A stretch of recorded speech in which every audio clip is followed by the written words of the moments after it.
3 maja 2007 roku w Praia da Luz, małej miejscowości na południu Portugalii, panował błogi spokój. Był ciepły majowy wieczór. Powietrze pachniało morską bryzą i grillowanymi owocami morza, a w oddali słychać było śmiechy bawiących się dzieci. W kompleksie Ocean Club zatrzymało się kilka brytyjskich rodzin. Wśród nich Kate i Jerry McCann z 3 dzieci. Ich parterowy apartament znajdował się około 55 metrów od restauracji Tapas, w której dorośli każdego wieczoru jadali wspólną kolację. Tego dnia McCannowie położyli swoje pociechy spać, uchylili drzwi balkonowe, by w razie potrzeby słyszeć płacz i wraz z przyjaciółmi usiedli przy stoliku. Nikt nie przewidział, że ten letni wieczór na zawsze odmieni życie wielu osób. Wieczór przebiegał spokojnie. Około godziny 21 Jerry wstał od stołu i poszedł zajrzeć do dzieci.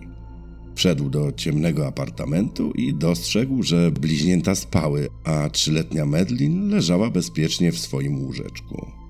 Po chwili wrócił do znajomych i kontynuował kolację. Pół godziny później jeden z przyjaciół zaoferował, że zajrzy do dzieci, by rodzice nie musieli wstawać. Podszedł do drzwi, wsłuchał się w ciszę i uznał, że wszystko jest w porządku. Około godziny 22 to Kate postanowiła sprawdzić, czy dzieci śpią. Wchodząc do sypialni, poczuła chłodny powiew. Okno było szeroko otwarte, zasłony poruszały się na wietrze, a łóżko Madeline było puste. W jednej chwili zrozumiała, że coś jest nie tak i wybiegła na zewnątrz, krzycząc: ona zniknęła.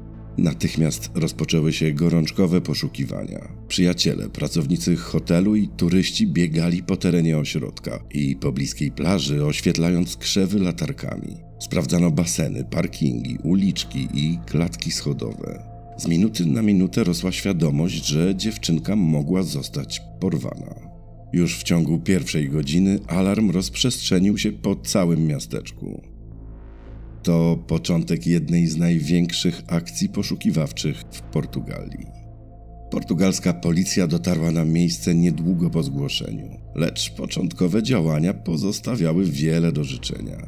Nie zabezpieczono dobrze apartamentu i niestety wiele śladów zostało zatartych. Śledczy, rodzina, personel hotelu i goście wchodzili i wychodzili z apartamentu, dotykając drzwi i okien. Funkcjonariusze koncentrowali się na pobliskich plażach i uliczkach, zakładając, że dziecko mogło wyjść samo lub zostało uprowadzone przez kogoś miejscowego. 5 maja policja publicznie stwierdziła, że Madeline mogła przebywać w promieniu kilku kilometrów i istnieją szanse na odnalezienie jej żywej. Te słowa dawały rodzicom nadzieję, choć nie prowadziły do przełomu. Śledczy zatrzymali wkrótce pierwszego podejrzanego, tłumacza Roberta Murata, sąsiada McCannów. Przesłuchano go, ale po kilku dniach zwolniono z powodu braku dowodów. Przez kolejne tygodnie nadchodziły setki zgłoszeń z całej Portugalii i Europy. Turyści przekazywali policji zdjęcia i filmy z wakacji, na których być może uchwycili porywacza lub dziewczynkę. Niektóre osoby twierdziły, że widziały mężczyznę niosącego dziecko w różowej piżamie. Internet zapełniał się teoriami i oskarżeniami, ale w praktyce każda z nowych hipotez prowadziła donikąd. Po kilku dniach intensywnych poszukiwań na miejscu, policja wstrzymała zakrojone na szeroką skalę akcje terenowe. McCannowie stanęli w obliczu nie tylko straty dziecka, ale też rosnącej fali krytyki. Pytano, dlaczego zostawili pociechy same. W ciągu następnych miesięcy śledztwo zwracało się w różnych kierunkach. Kate i Jerry byli świadomi, że są obserwowani i oceniani zarówno przez policję, jak i opinię publiczną. Występowali w mediach, prosząc o pomoc. Ale z biegiem czasu portugalscy śledczy zaczęli podejrzewać, że mogło dojść do nieszczęśliwego wypadku i jego zatuszowania. W apartamencie przeprowadzono testy z użyciem psów, które miały wskazywać na zapach zwłok. Media natychmiast podchwyciły te informacje. Brytyjskie tabloidy oskarżały McCannów o zaniedbanie, a teorie spiskowe rosły jak na drożdżach. W maju 2008 roku rodzice wygrali proces o zniesławienie przeciw kilku gazetom, otrzymując odszkodowanie. W lipcu prokuratura portugalska umorzyła śledztwo, usuwając rodzicom status podejrzanych z powodu braku dowodów. Wiele osób do dziś wierzy w ich winę. McCannowie nie pogodzili się z zakończeniem poszukiwań. Założyli fundację Find Madeleine, której celem było finansowanie kampanii informacyjnych i wynajęcie prywatnych detektywów. Podróżowali po Europie, rozdając plakaty i rozmawiając z dziennikarzami. Odwiedzili m.in. Rzym, gdzie spotkali się z papieżem Benedyktem XVI, prosząc o modlitwę za ich córkę. Pojawili się też w licznych programach telewizyjnych, w tym amerykańskim talk show Oprah Winfrey, aby opowiedzieć swoją historię i uświadomić ludzi na całym świecie o niebezpieczeństwie porwań. Setki osób zgłaszały rzekome informacje o miejscu pobytu ich córki. Część twierdziła, że widziała podobną dziewczynkę w Marrakeszu czy Barcelonie. Inne osoby wskazywały na Maroko lub Belgię. Każde takie zgłoszenie musiało być zweryfikowane i niemal zawsze okazywało się fałszywe. Fundacja gromadziła jednak środki i udawało się utrzymać sprawę w świadomości publicznej. W miarę jak lata mijały, McCannowie stawali się symbolem wytrwałości. Dla wielu rodziców zaginionych dzieci ich determinacja była inspiracją. W 2011 roku na prośbę rodziców i opinii publicznej premier Wielkiej Brytanii David Cameron polecił Policji Metropolitarnej ponowne zbadanie sprawy. Zainicjowano operację Grange, prowadzoną przez inspektora Marka Crownella. Od samego początku zadaniem zespołu było przeanalizowanie dziesiątek tysięcy dokumentów, zgłoszeń i dowodów. W 2012 roku opublikowano zdjęcie z prognozowaną twarzą Madeleine jako 9-latki, a w 2013 zaprezentowano portrety 2 mężczyzn, którzy byli widziani z dzieckiem w noc zniknięcia. Operacja Grange kosztowała miliony funtów, ale dzięki niej pozyskano nowe informacje, w tym dane o połączeniach telefonicznych w pobliżu apartamentu. W 2014 roku policja w Wielkiej Brytanii i Portugalii przeprowadziła wielodniowe przeszukiwanie nieużytków i zarośli, używając georadarów i psów tropiących. Bez rezultatu. Mimo ogromnego nakładu pracy żaden z tropów nie doprowadził do rozwiązania zagadki. Na przestrzeni lat pojawiło się wiele teorii dotyczących tego, co mogło spotkać Madeleine. Jedne sugerowały, że padła ofiarą grupy handlującej dziećmi, inne, że doszło do włamania, a złodziej postanowił porwać ją w panice. W kolejnych wersjach zakładano, że dziewczynka mogła sama opuścić apartament i ulec wypadkowi, a sprawca zatuszował zdarzenie. Operacja Grange musiała weryfikować każdą z tych hipotez, analizując rejestry lotów, ruchy jachtów, monitoring dróg i telefony. Do dziś żadna z tych teorii nie została potwierdzona. W noc zniknięcia kilka osób zgłaszało, że widziało mężczyznę niosącego małe dziecko. Przyjaciółka rodziców, Jane Tanner, relacjonowała, że około 21:15 minęła mężczyznę w jasnych spodniach i ciemnej kurtce, niosącego dziewczynkę w różowej piżamie. Jej opis stał się fundamentem jednego z portretów pamięciowych. Później irlandzka rodzina Smithów zgłosiła, że zauważyła mężczyznę z dzieckiem, idącego w stronę plaży mniej więcej w czasie, gdy Kate odkryła zniknięcie. Śledczy przesłuchiwali wszystkich znajomych rodziny, którzy uczestniczyli w kolacji, starając się ustalić dokładną chronologię wydarzeń.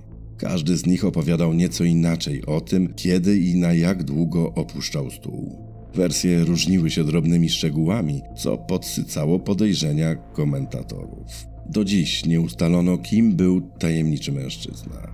Nie wiadomo też, czy wizje świadków mogły się na siebie nakładać, tworząc mylący obraz. W czerwcu 2020 roku niemiecka prokuratura ogłosiła, że w sprawie Madeleine pojawił się nowy główny podejrzany. Christian Bruckner, wówczas 43-letni niemiecki pedofil, skazany za gwałt na 72-letniej Argentynce. Żył w tamtym regionie w latach 2000-2007. Mieszkał w kamperach i opuszczonych domkach. Wykonywał drobne prace i miał bogatą kartotekę przestępstw seksualnych. Śledczy uznali, że w dniu zaginięcia jego telefon logował się w pobliżu apartamentów McCannów. W 2022 roku portugalska prokuratura nadała mu status oficjalnego podejrzanego. Pierwszy raz od 2007 roku pojawiło się nowe nazwisko. W maju 2023 roku portugalska i niemiecka policja rozpoczęły przeszukanie zapory wodnej Arade, miejsca, w którym Bruckner miał często biwakować. Użyto sonarów, psów do wykrywania szczątków i koparek, ale nie znaleziono nic związanego z Medellin. Mimo tych operacji dowodów przeciw Brucknerowi było wciąż niewiele. W tym czasie odsiadywał w Niemczech wyrok 7 lat za gwałt. 11 września 2025 roku został warunkowo zwolniony z więzienia. Otrzymał nakaz noszenia elektronicznej opaski GPS, zakaz opuszczania kraju i obowiązek regularnego meldowania się na policji. Niemieccy prokuratorzy uznawali go za głównego podejrzanego, lecz przyznawali, że dowody są poszlakowe i nie można go formalnie oskarżyć. Bruckner odmawiał rozmowy z brytyjskimi detektywami, konsekwentnie zaprzeczając, że miał jakikolwiek związek z zaginięciem Medellin. Ta sytuacja powodowała frustrację opinii publicznej i rozbudzała spory prawne między krajami. Praia de Luz przez lata przeszła transformację z idyllicznej wioski w symbol niewyjaśnionej tragedii. W 2023 roku, gdy policja przeszukiwała zaporę Arade, media zjechały z całego świata, a okoliczni mieszkańcy obserwowali operację z ambiwalencją. Chcieliby sprawę rozwiązano, ale byli zmęczeni rozgłosem. W 2025 roku kolejne poszukiwania zakończyły się bez przełomu. Koparki odjechały, a miasto pogrążyło się w ciszy. Wielu lokalnych przedsiębiorców zaczęło wykorzystywać tragedię turystycznie. Wycieczki prowadziły pod apartament McCannów, a w barze Tapas można było zarezerwować pamiątkowy stolik. W ciągu lat od zaginięcia Medellin pojawiły się dziesiątki tropów. Jednym z najgłośniejszych stał się polski wątek. Wiosną 2023 roku 22-letnia Polka Julia Wendel, znana również pod pseudonimem Julia Faustyna, opublikowała w mediach społecznościowych nagrania, w których twierdziła, że jest zaginioną dziewczynką. Powtarzała, że ma rzadką wadę oka, podobną do Medellin i że nie pamięta wczesnego dzieciństwa. Jej rodzice natychmiast zaprzeczyli tym rewelacjom. Badanie DNA przeprowadzone w 2023 roku wykazało, że Julia ma polskie, litewskie i rumuńskie korzenie, co jednoznacznie wykluczyło jej pokrewieństwo z McCannami. Po przeprosinach kobieta zniknęła z mediów. Jednak na początku 2025 roku ponownie wróciła do sprawy. Ogłosiła, że nowe badania genetyczne rzekomo dały 69,23% zgodności DNA Jerry'ego McCanna i idealne dopasowanie do śladów z miejsca zbrodni, co miało potwierdzać jej tożsamość. Udostępniała w internecie zdjęcia i pisała o McCannach moi rodzice, ignorując wcześniejsze wyniki. Brytyjskie i portugalskie organy ścigania szybko oświadczyły, że nie ma podstaw do tych twierdzeń, a kobieta została upomniana, by zaprzestała kontaktu z rodziną. Okazało się również, że w przeszłości Julia kontaktowała się z wieloma organizacjami, podając się za inne zaginione dzieci. W kolejnych miesiącach działania Polki przybrały formę nękania. Dzwoniła do Kate i Jerry'ego McCannów nawet 60 razy dziennie. Nagrywała wiadomości głosowe, w których twierdziła, że pamięta, jak Kate głaskała ją po głowie i mówiła „kocham cię”. Używała narzędzi sztucznej inteligencji, by przerabiać zdjęcia Medellin i wysyłała je jej młodszej siostrze. Twierdziła, że ma migawki wspomnień z wieczoru porwania i oskarżała policję o zatajanie prawdy. 6 października 2025 roku finalnie doprowadziło to do procesu przeciwko Julii. Prokurator Michael Duck określił ją jako konspiracyjną teoretyczkę, która już wcześniej podawała się za zaginione dzieci. Podkreślił, że istnieją jednoznaczne dowody genetyczne wykluczające jakiekolwiek pokrewieństwo z rodziną McCannów. Proces dotyczył zarzutów uporczywego nękania. Kobieta nie przyznała się do winy. W sądzie płakała i próbowała opuścić salę. Polski wątek ujawnił, jak łatwo w sprawach wysokiego zainteresowania medialnego rodzą się fałszywe nadzieje i jak silnie cierpi na tym rodzina ofiary. Do dziś nie ma żadnych dowodów, że Julia ma cokolwiek wspólnego z zaginięciem Madeleine, a jej historia pozostaje kolejnym tragicznym epizodem tej sprawy.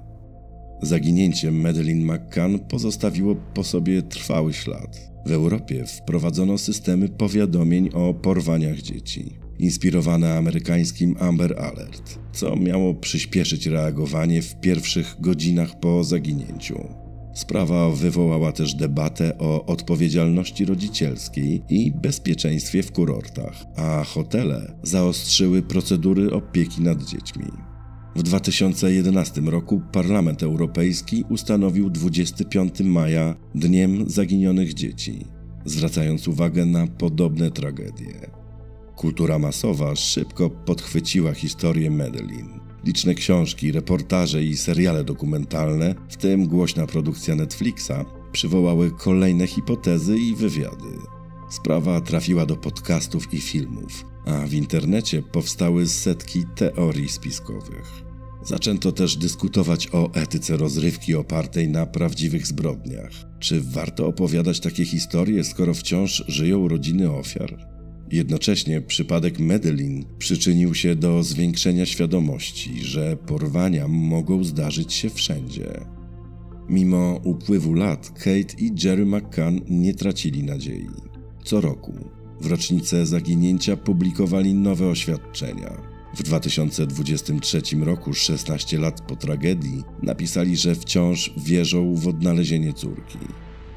W 2025 dziękowali policji portugalskiej i niemieckiej za poszukiwania oraz podkreślili, że nie spoczną, dopóki nie dowiedzą się prawdy. Inspektor Mark Cranwell poinformował, że operacja Grange nadal otrzymuje środki finansowe i pozostaje aktywna. To niezwykłe, bo rzadko która sprawa zyskuje tak długotrwałe wsparcie państwa. Zaczęto jednak zadawać pytanie, czy to śledztwo w ogóle może zakończyć się sukcesem. Brak bezpośrednich dowodów, zanikające wspomnienia świadków i upływający czas działają niestety na niekorzyść. Jakkolwiek ją postrzegać, sprawa Madeleine McCann pozostaje niewyjaśniona i wciąż budzi silne emocje. To wszystko na dziś. Zapraszam do sekcji komentarzy, łapek w górę, subskrybowania kanału i podbijania filmu. To podobno bardzo pomaga. Dziękuję bardzo.